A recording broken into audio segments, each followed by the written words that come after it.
안녕하세요. 예수의 이름으로 문안 안 드립니다. 본 CD는 버지니아 애난델에 위치한 메시아 장로교회 방송 선교부에서 한세영 목사님의 설교 내용을 선교용으로 제작한 것입니다.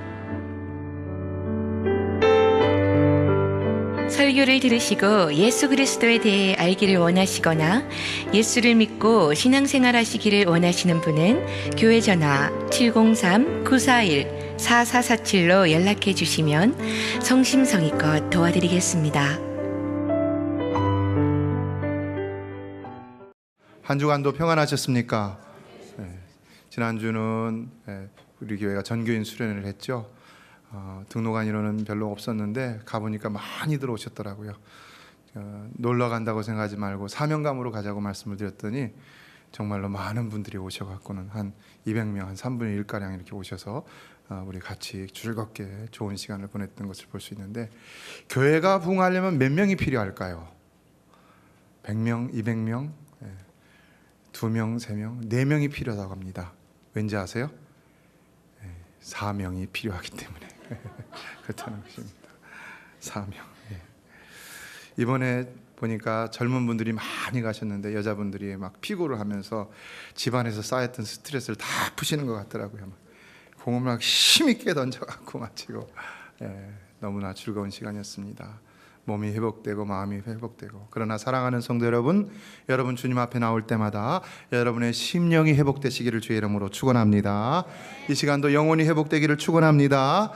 지난달은 가정의 달이었고 다음 달은 부흥회가 있는 달입니다. 그래서 이번 달은 회복의 달로 정했습니다. 이번 회복의 달을 통해서 여러분의 가정이 회복되고 여러분의 심령이 회복됨으로 다음 달, 이번 달에 또 성령 강림 주일이 다음 주에 있죠.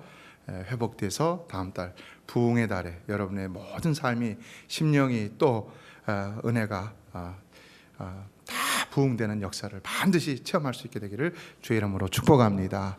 하나님이 은혜 주실 때는 그 은혜를 내 것으로 삼을 수 있는 자가 복된 자인 것입니다. 믿습니까? 그 모든 축복을 다 받아 여러분의 것으로 소유하시게 되기를 간절히 소망합니다. 회복이라는 것은 원래의 상태로 돌아가는 것을 말합니다. 그렇다면 우리의 원래의 상태는 어떤 것입니까? 바로 하나님의 형상인 것이죠. 하나님의 형상에 따라 우리가 지음을 받았다고 그랬죠. 그런데 아담과 하와의 죄로 인해서 우리는 그 하나님의 형상을 잃어버렸습니다. 그리고 태어날 때마다 그로 인하여 원죄를 가지고 태어나죠. 그런데 다시 회복되었습니다. 어떻게 해요? 예수 그리스도께서 십자가에서 피를 흘려 그 죄 문제를 해결해 주심으로 우리의 잃어버렸던 하나님의 형상이 회복되었다는 것입니다. 그러므로 죄로 가로막혔던 하나님과의 관계도 회복되었고, 그래서 이제는 육신의 몸으로 살면서도 저 영원한 에덴, 그 하늘나라를 소망하며 살아갈 수 있게 되었다는 것입니다. 예, 다윗은 범죄한 가운데서도 이미 구약에서 시편 51편 12절에서 말합니다. 주의 구원의 즐거움을 내게 회복시키시고 자원하는 심령을 주사 나를 붙드소서. 사랑하는 성도 여러분, 이 시간을 통하여 구원의 즐거움이 반드시 회복되기를 주의 이름으로 축복합니다. 그래서 자원하는 심령이 또한 회복되기를 원합니다. 신앙생활은 자원하는 심령으로 하는 것입니다. 의무감으로 하는 것이 아닙니다. 자원하는 심령, 어떻게 자원하는 심령을 얻을 수 있는가? 하나님이 주시는 은총, 구원의 은총을 깨닫는 그 기쁨과 감격 속에 즐거움을 얻는 그 힘으로 자원하는 심령이 회복되는 것이죠. 우리의 바쁜 일상과 삶의 스트레스에 지친 육신은 언제나 회복이 필요합니다. 그 회복은 어떻게 얻을 수 있습니까? 쉬어야 하는 것이죠. 휴식은 곧 회복이다 라는 말이 있습니다. 그래서 록펠러는 매일 낮 12시가 되면 1시간씩 잠을 잤다고 합니다. 그래서 99세까지 장수를 했다, 이런 얘기도 있습니다. 꼭 그래서 그런지 모르겠지만요, 이처럼 육신의 회복을 위해서는 푹 쉬면서 잘 지내면은 회복이 되는 것을 볼 수 있습니다. 자, 그렇다면은 우리의 총체적인 삶의 회복은 어떨까요? 총체적인 삶의 회복 어떻습니까? 그것은 바로 우리의 신앙이 먼저 회복되어져야 하는 줄로 믿습니다.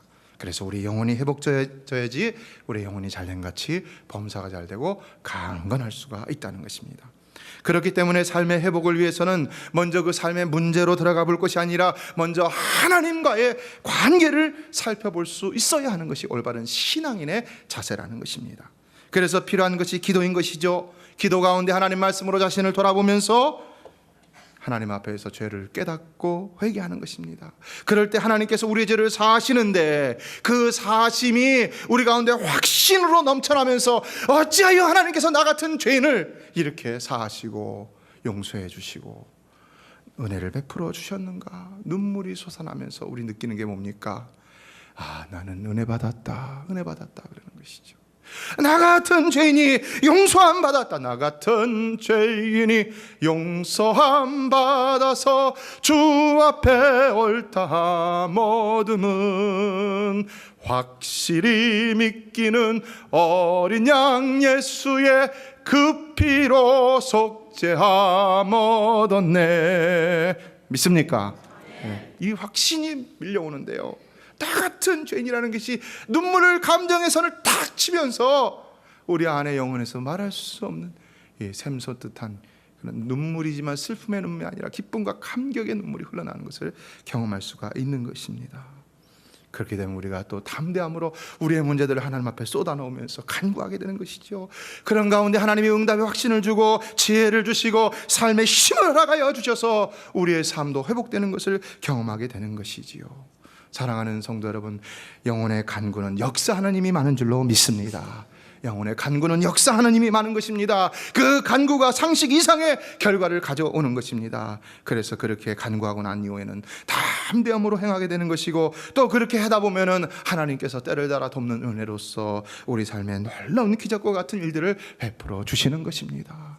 그래서 우리는 1 더하기 1은 2로 살아가는 것이 아니라 1 더하기 1은 억이 될 수도 있고 천억이 될 수도 있고 조가 될 수도 있고 엄청난 기적 속에 살아갈 수 있는 것이 바로 이 간구의, 영혼의 간구의 비밀인 것입니다.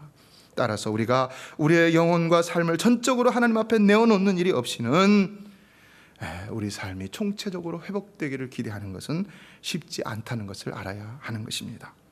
이에 체이스라는 사람은 회복의 유일한 길은 다시 시작하는 것이다 라고 해서 다시 시작하는 것이다.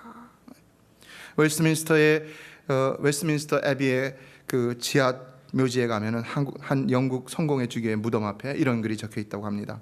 내가 젊고 자유로워서 상상력에 한계가 없을 때 나는 세상을 변화시키겠다는 꿈을 가졌었다.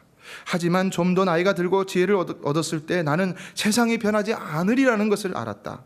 그래서 이제는 내 시야를 약간 좁혀 내가 살고 있는 나라를 변화시키겠다고 결심했다. 그러나 그것도 역시 불가능한 일이었다. 그래서 이제 황혼의 나이가 되었을 때 나는 마지막으로 나와 가장 가까운 내 가족을 변화시키겠다는 마음을 정했다. 그런데 아무도 달라지지 않았다. 이제 나는 죽음을 맞이하기 위해서 자리에 누웠는데 문득 깨닫는다. 만약에 내가 내 자신을 먼저 변화시켰더라면, 내 자신을 먼저 변화시켰더라면 어땠을까? 그것을 보고 내 가족이 변화되었을 것을, 또한 그것에 용기를 얻어 내 나라를 더 좋은 곳으로 바꿀 수도 있었을 것을, 그리고 누가 아는가, 세상까지도 변화되었을지. 성도 여러분, 오늘 우리가 변화되기를 원합니다. 여러분 자신이 변화되기를 주의 이름으로 축복합니다. 내가 변할 때 내 아내도 변하고 내 남편도 변하고 내 자녀도 변하고 나를 괴롭히는 사람도 변하게 될 줄로 믿습니다.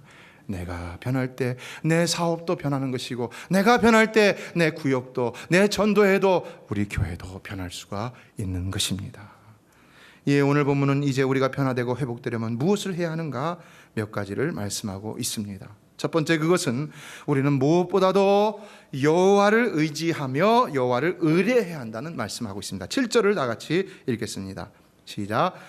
그러나 무릇 여호와를 의지하며 여호와를 의뢰하는 그 사람은 복을 받을 것이라. 여호와를 의지하며 여호와를 의뢰한다. 무슨 의미일까요? 그런데 다른 번역서들은 다 여호와를 믿고 의지하는 자는 복을 받을 것이다, 이렇게 번역을 해놓았습니다. 간단하게 생각하면 됩니다. 믿고 의지하면 복을 받는다. 시편 146편 5절에서도 야곱의 하나님을 자기의 도움으로 삼으며 여호와 자기 하나님에게 자기의 소망을 두는 자는 복이 있도다. 사랑하는 성도 여러분, 여러분은 하나님만 믿고 의지하며 그분께만 소망을 두고 살아가고 있습니까? 그것으로 여러분의 삶을 승부하며 살아가고 있습니까? 무엇으로 승부하고 있습니까? 여러분의 뛰어난 IQ로 승부하고 있습니까? 아니면 경험으로 승부하고 있습니까? 아니면 든든한 자본력으로 승부하고 있습니까? 아니면 인맥으로 승부하고 있습니까? 무엇으로 승부하고 있습니까? 오직 하나님을 믿고 신뢰하며 그분만을 소망하는 것으로 여러분의 삶을 승부하시는 여러분 되시기를 주의 이름으로 축복합니다. 이번 세월호 참사와 관련해서 이 구원파라는 이단이 붕괴되고 있는데 거기서 드러나는 것은 뭡니까? 그들이 하나님을 믿는다고 하면서도 하나님만 믿고 의지하지 못하고는 정치계나 법조계나 어디든지 이렇게 너무나 많이 의지할 곳을 찾아놨다는 것이죠. 그렇기 때문에 지금도 잡지 못하고 있지 않습니까? 의지라는 말은요, 믿음을 말하는 것이고 의뢰라는 말은 소망을 의미하는 것입니다. 일단 예수를 믿고 하나님의 자녀가 된 자들이라면 그 믿는 바와 소망하는 바가 완전히 달라져야 한다는 것입니다.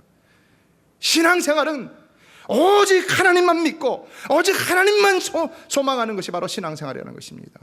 하나님도 믿으면서 이것도 만들어 놓고 저것도 만들어 놓고, 그러니까 이단이라는 것입니다.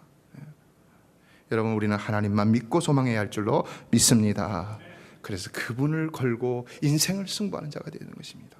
마치 저 골리앗 앞에서 선 다윗과 같이 거대한 우리 삶의 골리앗 앞에서 너는 무엇으로든지 나는 만군의 여호와의 이름으로 내가 모욕하는 군대 하나님의 이름으로 내게 가노라 외치며 나갈 수 있어야 합니다. 그래야 우리가 우리 손에 든 것이 작은 돌 하나라 할지라도 그 믿음으로 놀라운 능력의 하나님을 체험하며 승리할 수가 있는 것입니다. 시편 91편은 말합니다. 내가 여호와를 가리켜 말하기를 저는 나의 피난처요 나의 요새요 나의 의뢰하는 하나님이라 하리니. 2절에 말했는데 7절을 보면 이렇습니다. 다 같이 읽겠습니다. 시작. 천인이 내 곁에서 만인이 내 우편에서 엎드러지나 이 재앙이 내게 가까이 못하리로다. 사랑하는 성도 여러분, 여호와 하나님을 의뢰하면은 재앙이 여러분을 가까이 하지 못하게 될 줄로 믿습니다. 어떤 것도 여러분을 감히 넘볼 수가 없는 놀라운 영적인 파워가 여러분 주변을 감싸게 된다는 것입니다. 아비가일이 다윗을 향해서 내 주는 하나님 여호와께서 생명싸게 안에 감춰달라고 했던 것처럼 그런 놀라운 구원의 보호하심의 은총이 우리를 감싸게 되고 그 능력과 기운이 우리를 이끌어가게 됨을 체험하게 된다는 것입니다. 그렇게 하나님만 믿고 의뢰하면, 왜냐? 7절 하반절을 보면 하나님이 복을 주시기 때문이라고 했습니다. 어떤 복이냐? 8절을 다 같이 읽겠습니다. 시작. 그는 물가에 심기운 나무가 그 뿌리를 강변에 뻗치고 더위가 올지라도 두려워 아니하며 그 잎이 청청하며 가무는 해도 걱정이 없고 결실이 그치지 아니함 같으리라. 사랑하는 성도 여러분, 여호와 하나님을 믿고 의뢰하면은 우리의 삶의 뿌리가 하나님께로 향하여 푹 잠기게 될 줄로 믿습니다. 그러면 날마다 잎이 청청하고 가무는 해도 결실하게 되어 있는 것입니다. 아무리 세상이 험하고 불경기고 피폐하고 각박해진다 할지라도 우리의 영혼과 삶이 물가에 심기운 나무같이 하나님의 은혜의 강가에 심겨져 있기만 한다면 우리는 절대로 걱정할 바가 없는 것입니다. 여러분, 사막과 강이 함께 있는 곳을 가봤죠? 어떻습니까? 그 옆은 바로 옆은 사막인데 정말 풀 한 포기도 자라기 힘든 곳인데 그 물이 있는 그곳의 근처는 숲을 이루고 있다는 것입니다. 숲을. 너무 극과 극의 차이입니다. 같은 곳에 있다고 다 똑같은 것이 아닙니다. 같은 곳에 있어도 뿌리를 어디에 내리고 있느냐, 이것은 매우 중요한 일이라는 것입니다. 교회를 똑같이 나와도 그 뿌리를 하나님의 은혜의 강가에 내리고 있느냐, 아니면 여전히 삶의 각박한 생활 속의 현장 속에 내리고 있느냐, 여기에 따라 그 삶의 그 잎의 청청함과 열매의 풍성함은 완전히 다르다는 것입니다. 사랑하는 성도 여러분, 여러분은 여러분의 삶의 뿌리를 꼭 하나님의 은혜 강가에 내리시게 되기를 주의 이름으로 축복합니다. 그래야 아무리 비바람이 몰아치고 햇빛이 쨍쨍 내리치고, 이번에 카나다 갔더니 25도, 영하 25도까지 내려갔다고, 나야가라 폭포가 다 얼었다고 말씀드렸죠. 그랬다고 하는데, 여러분, 아무리 그런 일이 있어도 죽었다가도 다시 살아나는 역사가 일어나게 될 줄로 믿습니다. 우리 뿌리가 죽지 않고 살아있는 한 우리는 사는 것입니다. 그래서 언제나 말씀과 기도 가운데 주님과 동행하는 삶을 살고자 하는 사람과 그렇지 못한 사람과는 처음부터 많은 차이가 생겨날 수가 있는 것입니다. 번영, prosperity, 번영 좋은 것이죠. 그러나 무엇으로부터의 번영이라는 문제는 매우 중요한 것이죠. A.W. 토저 목사님은 말합니다. 진짜 신앙인은 행복보다는 거룩을 열망한다라고 했습니다. 그런데 C.S. 루이스는 이에 대해서 거룩은 행복을 준다 그랬어요. 하나님이 주시는 행복이라는 것은 행복 자체를 추구함으로 얻게 되는 것이 아니라 오히려 거룩을 추구할 때 따라오는 부산물일 뿐이라는 것입니다. 이에 우리는 우리 삶의 회복을 위해 오늘 본문의 말씀과 같이 무엇보다도 하나님을 믿고 의뢰하는 삶을 먼저 살아야 함을 기억해야 한다는 것입니다. 사랑하는 성도 여러분, 정말로 메시아의 모든 성도들은 오직 하나님만을 믿고 의뢰하는 소망의 삶을 사시게 되기를 주의 이름으로 축복합니다. 이 아침에 그 신앙이 회복되기를 주의 이름으로 축복합니다.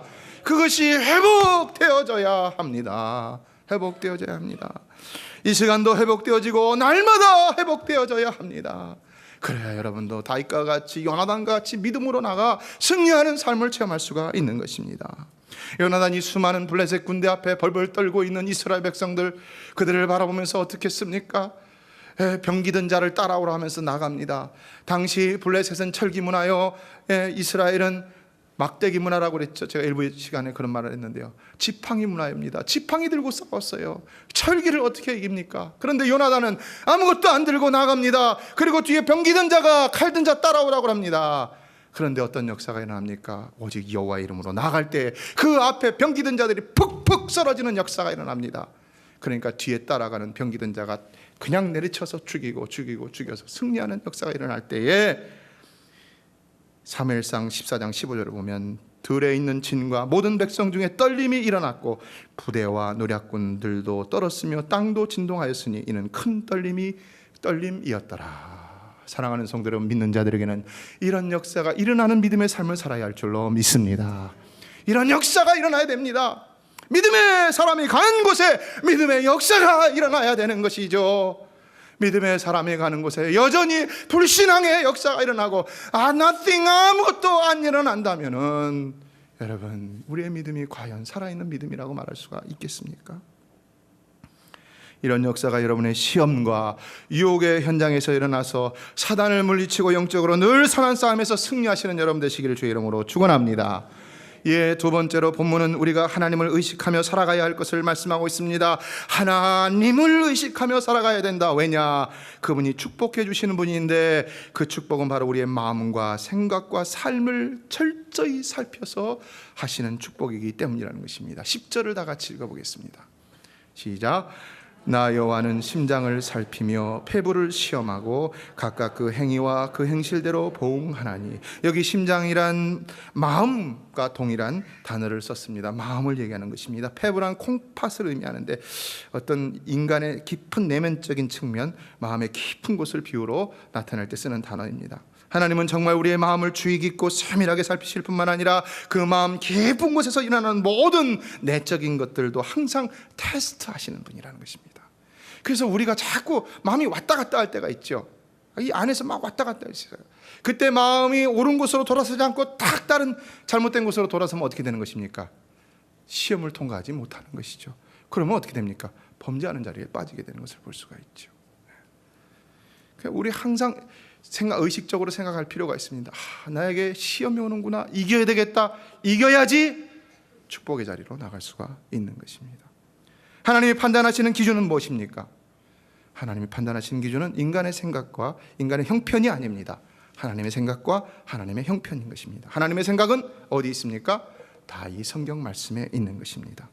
하나님의 생각은 이 성경 말씀이 바로 기준입니다. 인간의 어떤 윤리도덕도 아니고요, 연약하기 때문에 봐주는 그런 형편의 기준도 아니고요. 그래서 우리 하나님은 뭐라고 말씀하셨습니까? 레위기를 통해서 내가 거룩하니 너희도 거룩할지어다 그랬어요. 내가 거룩하니 너희도 거룩할지어다. 사실은 이것이 우리 믿는 자들의 딜레마이죠. 연약한 인생인데 하나님은 내가 거룩하니 너희도 거룩할지어다 그랬어요. 우리가 어떻게 거룩해질 수 있습니까? 어떻게 하나님만큼 거룩해질 수 있습니까? 참 아이러니 아니죠. 아이러니가 아닌 것이죠.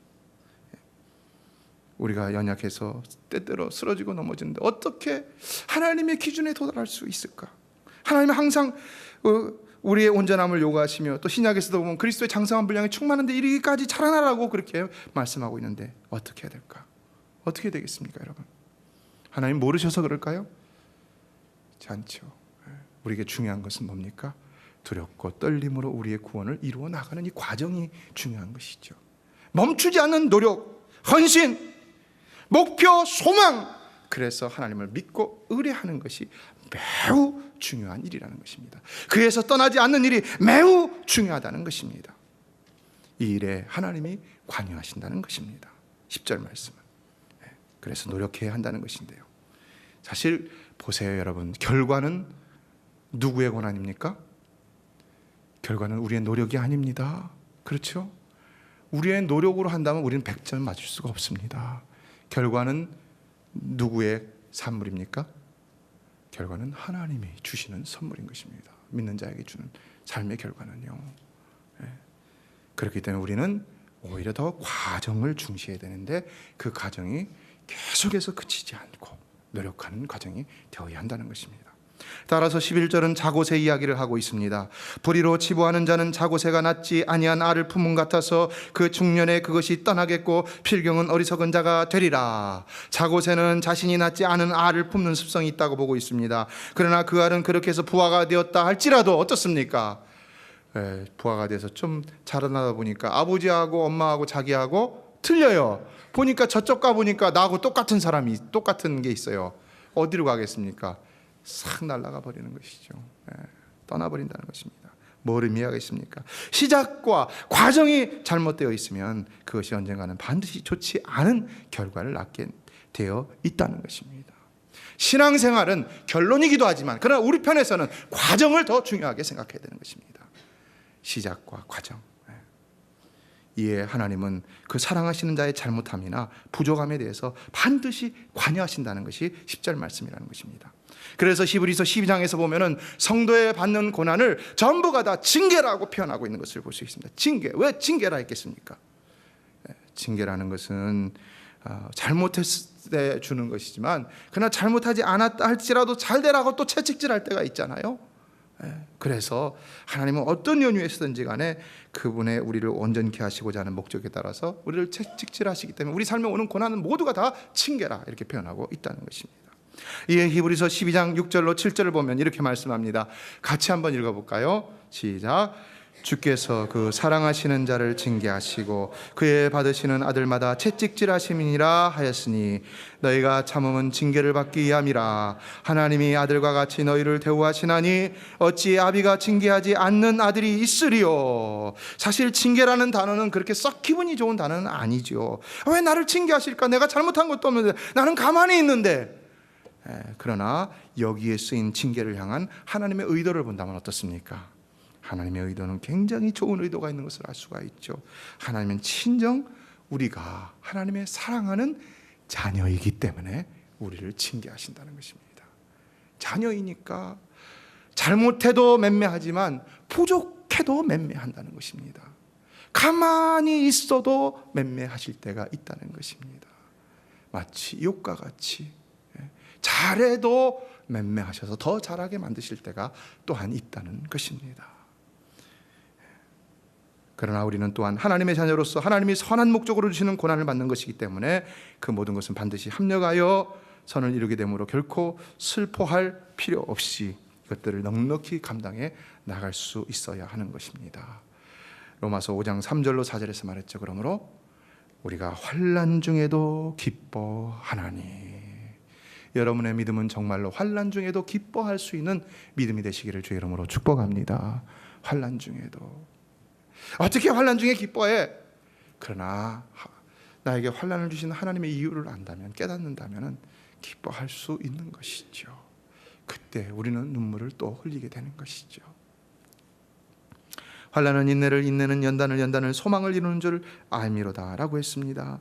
여러분이 당하는 고난은 반드시 여러분이 소망하는 것보다 더 놀라운 하나님의 소망을 이루게 될 줄로 믿습니다. 그래서 고난이 올 때는 감사해야 되는 것이고 더 큰 고난이 올 때는 더 감사해야 되는 것입니다.